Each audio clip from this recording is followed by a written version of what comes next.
뉴스 콘텐츠 생산, 유통, 소비 중심으로 자리 잡은 유튜브는 무한한 가능성과 함께 혐오, 차별, 허위 조작 정보의 확산 경로라는 한계를 동시에 지니고 있는데요.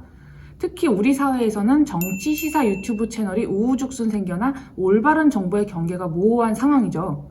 구독자 수에 따른 상위 10개 정치 시사 유튜브 채널을 보면 무려 8개가 이른바 보수 유튜브 채널로서 정파성이 두드러지기도 합니다. 2020 총선 미디어 감시연대는 구독자 수를 기준으로 상위 10개의 정치 시사 유튜브 채널의 선거 관련 콘텐츠 속 혐오, 차별, 허위 조작 정보를 모니터링하고 심각한 사안 그리고 사실관계 확인이 분명한 사안은 따로 선별해서 보고서로 발행하기로 했습니다. 네, 다만 언론사들의 추가적인 팩트체크가 필요한 유튜브 속 허위 조작 정보와 다양한 혐오 표현은 보고서로 발표하지는 않기로 했는데요. 자칫 허위 조작 정보와 혐오 표현을 확대 재생산하는 역효과를 줄 수 있기 때문이에요. 대신 2020 총선 미디어 감시 연대에서는 언론사 팩트체크 팀들이 주요 유튜브 채널에서 화제가 되고 있는 허위 조작 정보를 팩트체크해 주시길 요청드리는 바입니다. 먼저 첫 번째는 노무현이 살아있다며 고인을 모독한 가세현입니다. 가로세로 연구소는 2월 17일 방송 미래통합당 공식 출범 총선 파괴력 전격 분석이라는 영상에서 미래통합당 출범을 다루던 중에 느닷없이 고 노무현 대통령을 욕보였습니다. 고정 출연자인 김세희 씨는 노무현 대통령이 아직 살아있을 수 있다는 황당한 허위 사실을 대단한 의혹이라도 되는 것처럼 거론을 했습니다. 제가 오늘 네이버에서 검색을 했는데 노무현 대통령이 아직 살아있는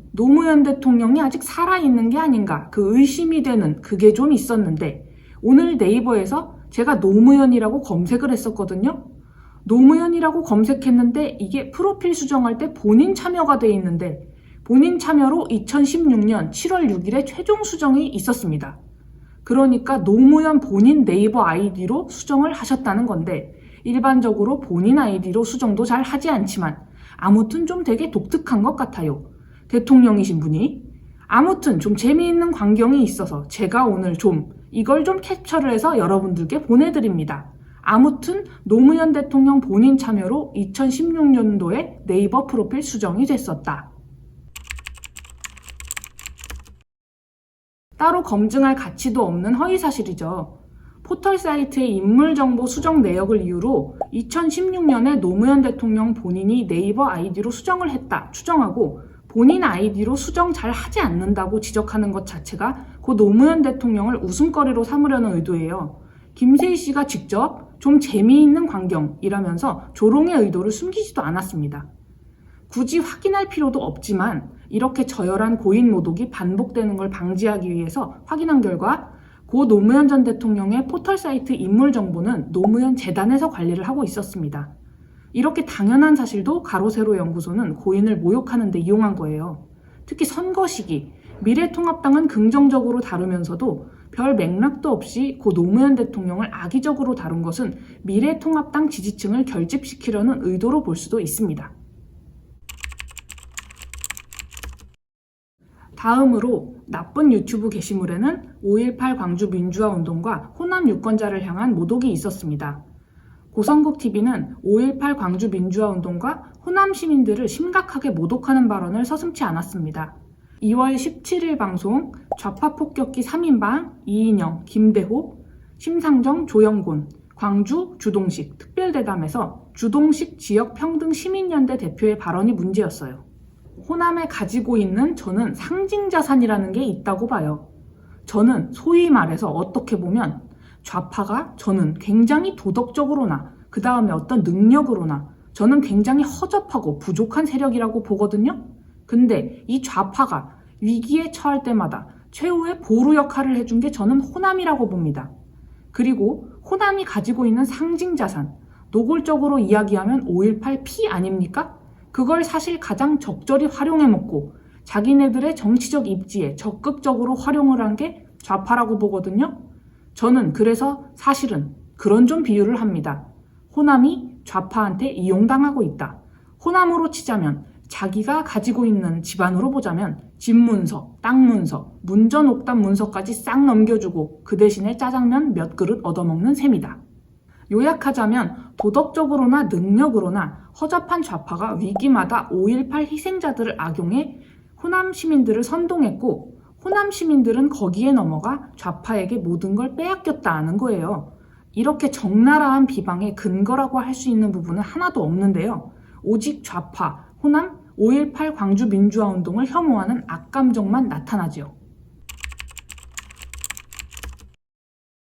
이러한 주장을 반복하는 자칭 보수 세력들이 간과하거나 의도적으로 은폐하는 진실은 꼭 짚고 넘어가야 합니다. 저들이 말하는 5.18의 피는 바로 저들이 찬양하는 전두환 신군부 독재 정권이 광주 시민 학살을 자행해서 발생한 희생입니다. 그 희생은 호남의 자산이 아니라 우리 국민 모두의, 우리 민주주의 역사 전체의 등불입니다. 또한 고성국TV는 스스로 지목한 좌파가 누구인지 명확히 밝히지도 않았으나 호남 시민들을 특정 정치 세력의 전유물, 심지어 집문서, 땅문서까지 싹 넘겨주는 사람들로 묘사하는 건 호남 유권자들에 대한 모욕이기도 합니다. 노조가 일자리를 없애니 우파 정권이 더 낫다는 내용을 말하는 게시물이 있었습니다.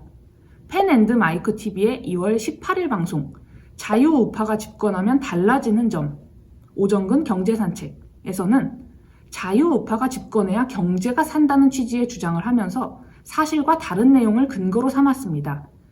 자유우파를 자임하는 사람들이 자주 내비치는 뿌리 깊은 노조 혐오를 드러내기도 했습니다.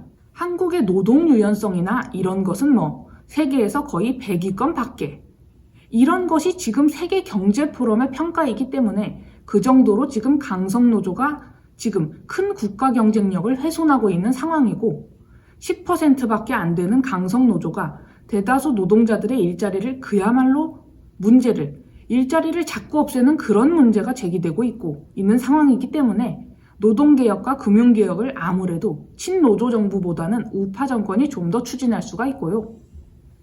일단 10%밖에 안 되는 강성노조가 대다수 노동자들의 일자리를 없앤다는 말 자체가 앞뒤가 맞지 않을 뿐만 아니라 근거도 없습니다. 오정근 씨 말대로 고작 10%도 안 되는 노조가 어떻게 대다수의 일자리를 없앨 수가 있을까요? 통계청이 지난 2월 12일 발표한 2020년 1월 고용동향을 보면요. 일자리가 없어졌다는 말 자체가 거짓임을 알 수 있습니다. 통계에 따르면 15세에서 64세의 고용률은 전년 동월 대비 0.8%포인트 상승했습니다. 취업자는 2,680만 명으로 전년 동월 대비 56만 8천 명 증가했습니다. 굳이 이런 수치가 아니더라도 강성노조가 대다수 일자리를 없앴다라는 문장은 상식적으로 성립될 수가 없습니다. 뿌리 깊은 노조 혐오를 선동하는 것이죠.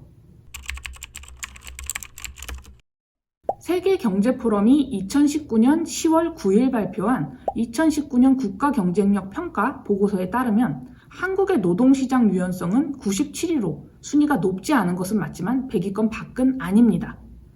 그리고 한국은 노동 유연화가 약하다라는 기본 전제도 확실한 사실이 아니라 펜앤드마이크TV의 일방적인 판단일 뿐입니다.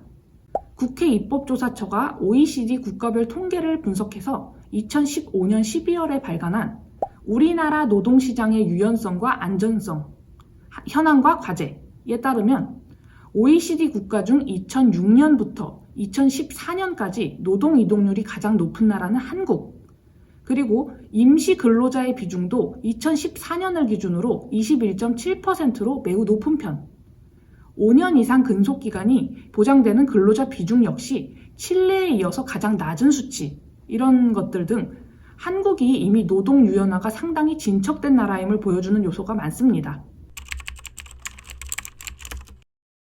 OECD 공식 통계가 2015년까지의 수치만 제공하고 있어서 현 정부에서는 수치 변동이 있는지 확인할 수는 없는데요.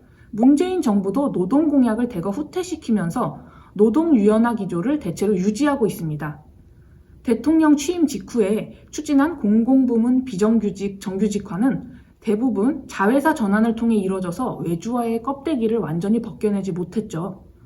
정부가 공공부문부터 도입을 시작한 직무급제 역시 정규직 고용보호에 적합한 기존 호봉제에 비해 비정규직에 유리한 급여체계로서 비정규직 보호와 노동 유연화를 동시에 꾀하는 제도고요. 이 때문에 양대 노총 등 대부분의 노동조합은 직무급제에 반발하고 있고요.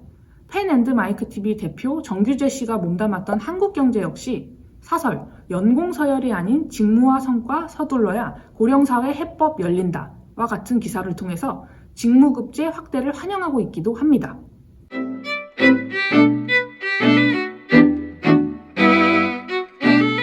그럼 다음엔 더 믿을만한 미디어 비평으로 찾아오겠습니다. 안녕히 계세요.